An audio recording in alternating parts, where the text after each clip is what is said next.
ষড়যন্ত্র করেও এবার আর শেষ রক্ষা হলো না। বাংলাদেশকে বিশ্বকাপ থেকে এক প্রকার কৌশলে বহিষ্কার করা হয়েছে এবং বাংলাদেশকে বহিষ্কার হতে বাধ্য করা হয়েছে। তবে এক্ষেত্রে বিসিসিআই এবং আইসিসি তারা উভয়ই যতটা দায়ী, তার থেকে বেশি দায়ী বাংলাদেশ নাকি, এটাই প্রচার করা হয়েছিল ভারত এবং আইসিসির পক্ষ থেকে। তারা উল্লেখ করেছিল যে বাংলাদেশ কেন গো ধরে থাকলো এবং তাদের অনড় অবস্থান তারা শেষ পর্যন্ত ধরে রাখলো। যদি তারা ভারতের মাটিতে এসে খেলতে রাজি হতো তাহলে আজকে বাংলাদেশকে এই বিশ্বকাপ থেকে বহিষ্কার হতে হতো না এবং সেই জায়গায় স্কটল্যান্ডকেও সুযোগ দেওয়া হতো না। তবে এরপরও বিতর্কে শেষ হয়নি। এখন পর্যন্ত যে সমস্ত সুপারস্টাররা, বর্তমান রানিং ক্রিকেটার থেকে শুরু করে প্রাক্তন ক্রিকেটাররা যারা প্রতিবাদের ভাষায় কথা বলেছে, তাদের ভিতরে সব থেকে মারাত্মক এবং একটি আলটিমেটাম প্রদান করেছে বিরাট কোহলি। বিরাট কোহলি অবশেষে এমন এক পদক্ষেপ নিল এবং বিবৃতি প্রদান করেছে যেটার আলোকে আইসিসি শেষ পর্যন্ত বাধ্য হবে বাংলাদেশকে বিশ্বকাপে অংশগ্রহণ করাতে। বিরাট কোহলি মনে করে এখনও সময় আছে, এখনও বিশ্বকাপ শুরু হতে 2 থেকে 3 দিন সময় আছে।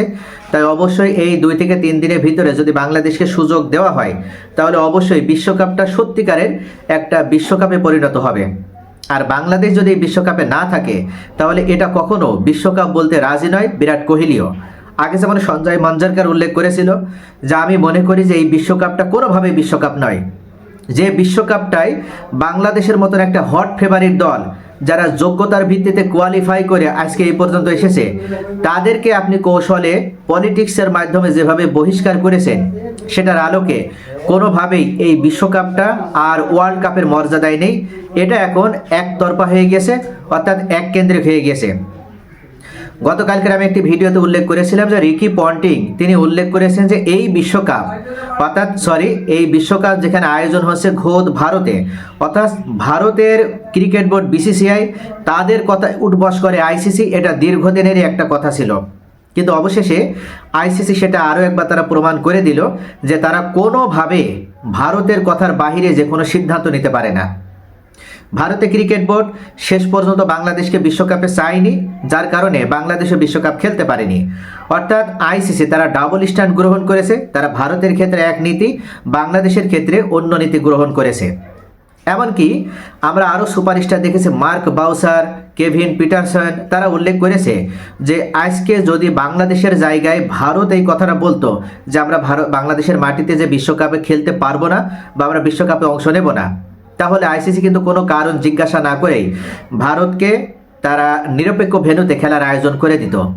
সেখানে বাংলাদেশের ক্ষেত্রে আমরা দেখেছি একের পর এক কৌশল অবলম্বন করেছে আইসিসি মূলত এই বিষয়টিকে এমন একটা পর্যায়ে নিয়ে আসতে চেয়েছে সময় ক্ষেপণের মাধ্যমে, যেখানে আসার পর যেন বাংলাদেশেরও আর পিছিয়ে যাওয়ার কোনো উপায় না থাকে এবং আইসিসিও যেন অজুহাত হিসেবে দাঁড় করাতে পারে যে আমরা এখন একেবারে শেষ মুহূর্তে চলে এসেছি, আমরা একেবারে এন্ডিং পয়েন্টে এসেছি, এখান থেকে আমাদের আর অন্য কোনো ডিসিশন নেওয়ার কোনো সুযোগ নেই, যেটার মাধ্যমে আমরা চাইলে বাংলাদেশকে অন্য নিরপেক্ষ ভেন্যুতে খেলানোর ব্যবস্থা করতে পারি।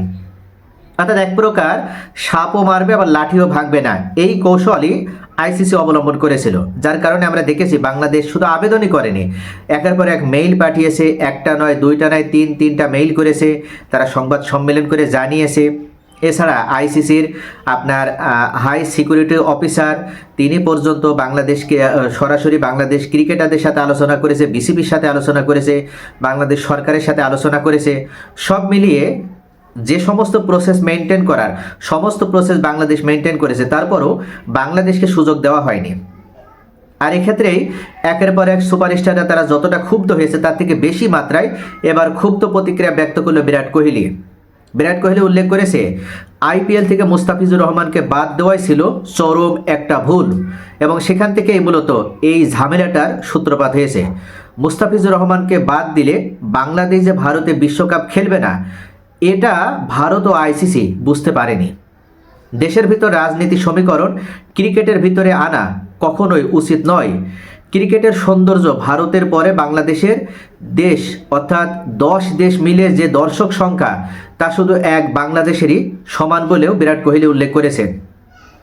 অর্থাৎ বাংলাদেশের যেখানে 176 মিলিয়ন রয়েছে, প্রায় 200 মিলিয়ন মানুষ, সেই জায়গায় আপনার এমন কিছু ক্রিকেট দেশ এবার বিশ্বকাপে অংশ নিয়েছে যাদের 10টা দেশের জনসংখ্যা বাংলাদেশের জনসংখ্যার তুলনায় অনেক অনেক কম। আর আপনি এই দেশগুলোকে প্রায়োরিটি দিয়ে বাংলাদেশের মতন হট ফেভারিট একটা দেশকে যখন অ্যাভয়েড করবেন, তখন এই বিশ্বকাপটা কতটা গ্রহণযোগ্যতা পাবে সে সম্পর্কে বিরাট কোহলি নিজেই উল্লেখ করে দিয়েছে যে বাংলাদেশের এই বিশ্বকাপ থেকে বাইরে রাখার মাধ্যমে আপনার দর্শক ভ্যালু কমে গেল। শুধু তাই নয়, আইসিসি চরম সমস্যায় পড়লো। এখানে বাংলাদেশ নয়, বাংলাদেশ তারা এমন একটা পর্যায়ে রয়েছে যে তাদের ক্রিকেট নিয়ে কোনো ধরনের দুশ্চিন্তা করার সুযোগ নেই। বাংলাদেশের ক্রিকেট অবকাঠামো শক্তিশালী, বাংলাদেশ সরকার এই মুহূর্তে ক্রিকেট প্রতি তারা যথেষ্ট আন্তরিক, এবং বিসিবিও তার একটা শক্তিশালী প্রতিষ্ঠান। তাই কোনোভাবে একটা বিশ্বকাপ অংশগ্রহণ না করতে পারার কারণে বাংলাদেশ যে ক্রিকেট থেকে অবনতি হবে বা বাংলাদেশের ক্রিকেটের যে গতি হারিয়ে যাবে, এটা মনে করা চরম একটা ভুল। বিরাট কোহলি উল্লেখ করেছে হাতে এখনও 2 থেকে 4 দিন সময় আছে, এখনই বাংলাদেশকে টি-20 বিশ্বকাপে খেলার সুযোগ করে দেওয়া হোক, নতুবা এই বিশ্বকাপ কিন্তু চরমভাবে বিতর্কিত শুধু হবে না, শেষ পর্যন্ত হয়তো আইসিসি পরবর্তীতে এমন কোনো নিরপেক্ষতা রাখার মাধ্যমে বাংলাদেশের সাথে যদি এই ন্যায় বিচারটা না করতে পারে, তাহলে পরবর্তীতে অন্য দেশগুলো তারা হয়তো ভারতের মাটিতে খেলতে আপত্তি জানাবে। রিকি পন্টিং উল্লেখ করেছিলেন, আমি গতকালকের ভিডিওতে বলেছি যে রিকি পন্টিং যেটা বলেছিল যে আজকে আপনি বাংলাদেশকে যে কৌশলে অ্যাভয়েড করলেন বা বাংলাদেশকে যে কৌশলে বিশ্বকাপ থেকে বের করে দিলেন, আগামীতে দেখবেন যে আজকে বাংলাদেশ যে সাহসী ভূমিকা পালন করার মাধ্যমে, অর্থাৎ চোখে চোখ রেখে তারা আইসিসির অন্যায় দাবির কাছে মাথা নত না করে, ভারতের অন্যায় দাবির কাছে মাথা নত না করে তারা যেভাবে স্ট্রং অবস্থান ধরে রাখতে পেরেছে এবং শেষ পর্যন্ত বিশ্বকাপ থেকে বহিষ্কার হয়েছে, তাও তারা মাথা নত করেনি। আজকে বাংলাদেশ শুধু বাংলাদেশের মানুষের কাছে নয়, বিসিবি শুধুমাত্র বাংলাদেশের মানুষের কাছে তারা হিরো নয়, গোটা বিশ্বের ক্রিকেট প্রেমী দেশের কাছে, ক্রিকেট প্রেমী জনগণের কাছে একটা উদাহরণ হয়ে গেল।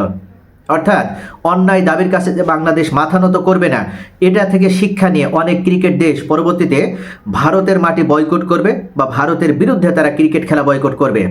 আমরা দেখেছি পাকিস্তান এই মুহূর্তে বাংলাদেশের অবস্থানের প্রতি সরাসরি অবস্থান নিলেও অন্য কোনো দেশ সরাসরি অবস্থান নেয়নি, কিন্তু এমন একটা সময় আসবে যে অন্য দেশগুলো তারা ঠিকই বাংলাদেশের এই অবস্থানকে স্বীকৃতি দেবে এবং বাংলাদেশ যে সঠিক অবস্থান নিয়েছিল সেটার পক্ষে তাদের ন্যারেটিভ তারা দাঁড় করাবে এবং তাদের সাপোর্ট প্রদান করবে। অর্থাৎ একের পর এক এই শক্তিশালী পদক্ষেপ গ্রহণ করার মাধ্যমে তারাও প্রমাণ করে দেবে যে ভারতে বিশ্বকাপ খেলা অবশ্যই নিরাপদ নয় এবং ভারত উগ্র হিন্দুত্ববাদী অর্গানাইজেশনের যেভাবে চারণভূমিতে পরিণত হয়েছে, সেখানে কোনোভাবে ভারতের বিরোধিতাকারী কোনো রাষ্ট্রকে বা পলিটিক্সকে প্রবেশ করার মাধ্যমে যেভাবে ক্রিকেটকে কলঙ্কিত করা হয়েছে, সে কারণে অনেক দেশই থাকবে যে পরবর্তীতে তারা বিশ্বকাপ অন্য কোনো ইভেন্ট বলেন, তারা পারস্পরিক সিরিজও খেলতে চাইবে না ভারতের বিরুদ্ধে। তো এখানে একটি বিষয়, সেটা হচ্ছে আইসিসি ভারতের কাছে এইভাবে নতজানু হয়ে যদি থাকে, তাহলে রিকি পন্টিং উল্লেখ করেছেন যে কোনোভাবেই এই আইসিসি গ্রহণযোগ্যতা পাবে না বা সকলের কাছে একটা আন্তর্জাতিক সংস্থা হিসেবে তার মর্যাদাও ধরে রাখতে পারবে না।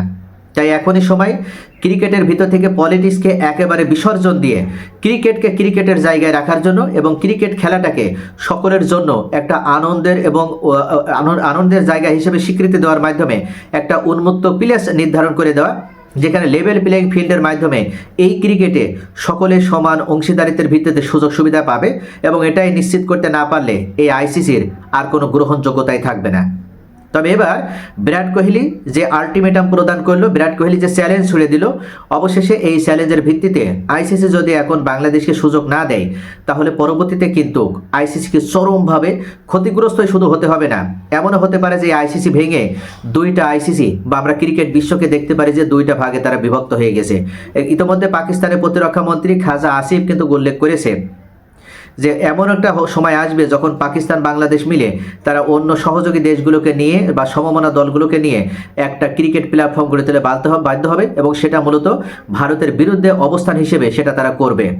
তাই আগে থেকে যদি ভারত এবং আইসিসি শিক্ষা গ্রহণ করে, তবেই কেবল আইসিসি তারা আন্তর্জাতিক ক্রিকেটকে সামনে এগিয়ে নিয়ে যেতে পারবে এবং তারা নিরপেক্ষ প্রতিষ্ঠান হিসেবে নিজেদেরকে সকলের কাছে উপস্থাপন করতে পারবে।